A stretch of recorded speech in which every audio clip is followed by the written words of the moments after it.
George, thanks for doing this interview with me. Your band just finished up here at City Hall Live. How did it feel being down here, man, at Nathan Phillips Square? I mean, it's an iconic venue, supporting live music, supporting indie Toronto live music. How did it feel performing down here?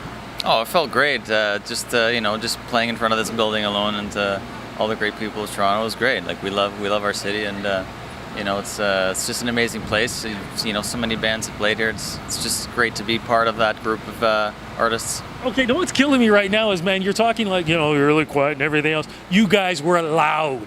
I mean, you guys are one of the loudest bands, and it's only the three of you. In fact, I had to run into the public library in there to get some quick work done and come back. I'm just going, man, these guys are rumbling here. How do you get such a loud, fantastic sound from three guys? Well, we basically out of necessity, because we're all deaf from playing loud. It's there's certain aspects of even like sonic aspects of it that by playing loud it gives you kind of an edge and an advantage if you want to play with like feedback and stuff like that.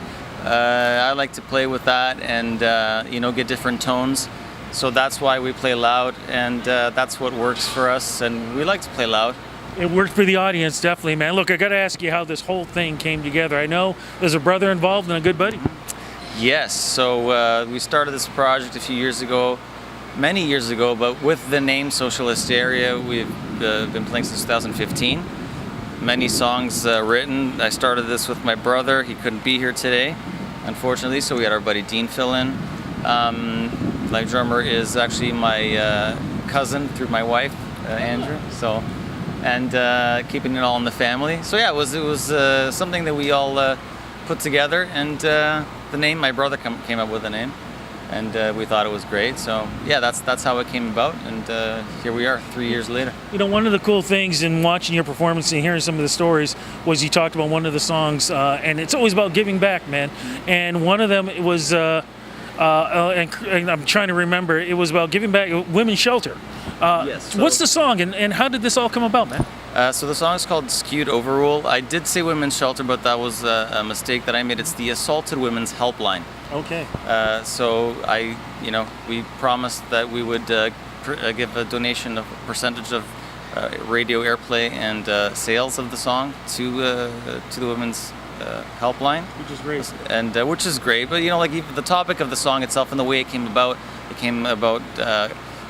just by sheer chance, there was some issue with, sexual assault that kind of struck a nerve with me.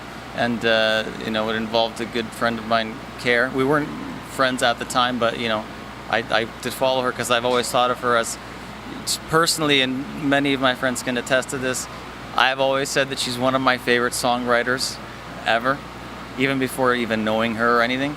And so this happened. I had to get involved because I felt that it was necessary to show that this kind of behavior isn't right. And it's I told her, listen, this inspired me. I wrote a song. Months went by without me even mentioning it to her because I just thought, what the hell would she want to do with this? So I just messaged her saying, listen, I wrote this song about this event where I started writing it. If you want to write it with me, that'd be great. And sure enough, she was all over it, and she did an amazing job. And I keep on telling her this all the time, like, you took a mediocre song and you made it great. Wow. Wow. So that's how it came about. She participated in the recording of it too, so she shares vocal duties. And it's been out. We've stopped the promotion for that, and we're on to the next single in September. Fantastic. Congrats on that. One thing I should mention too, you've shared a stage with some big artists. Who are some of the artists? So in my previous band, so I lived many years in Portugal, and I was in a band there, and we were lucky enough to have some success. So we played a lot of festivals there, like student festivals and that kind of stuff. We played, the biggest name that we played with was Bryan Adams. So Universal Records put this festival together in a stadium for 3 days, and we were one of the opening acts for Bryan Adams. 10,000 Maniacs, Spin Doctors, a lot of big Portuguese bands Gene Loves Jezebel from the UK. I don't think they're pretty big in Canada, I know them though. but South America and Europe, they're Yeah. huge. Yeah.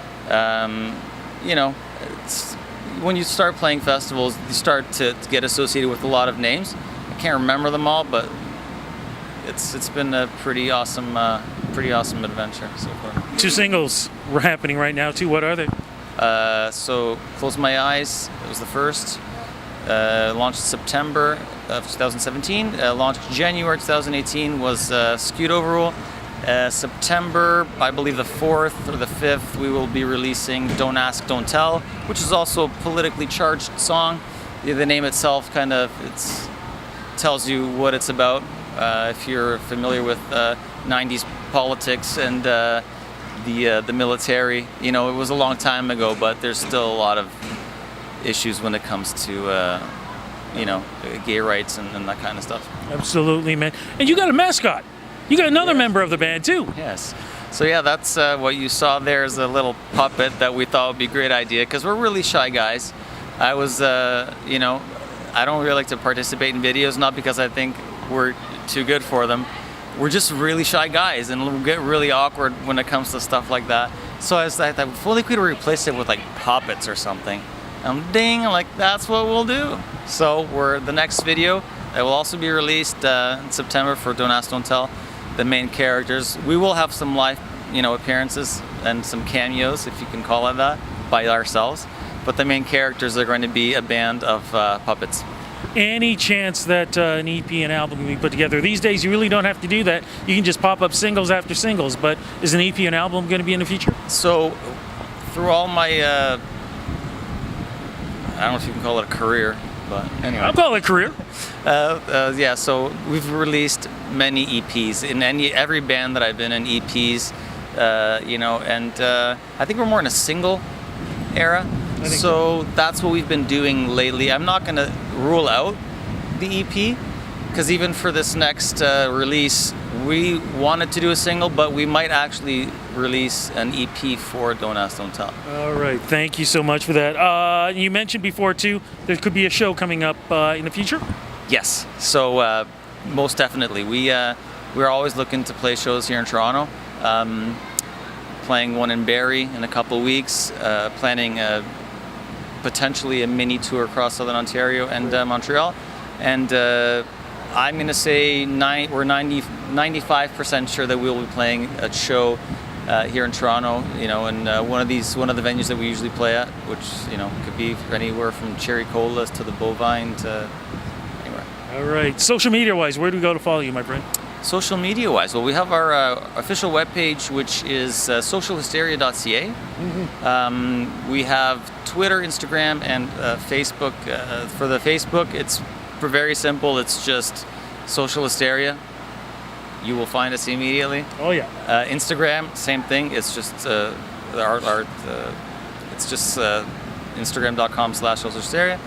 For Twitter, it's going to be social_hysteria. Fantastic. And yeah, we're usually active, not on a daily basis, but very active on social media. So feel free to follow us, and I hope you enjoy. All right, now I'm going to shake your hand, my friend. Okay. Thank you so much Thank you. for playing here at City Hall Live. You know the door's open, and hopefully we can get you guys back again. Thanks again, man. Great music. Thank you very much for having us.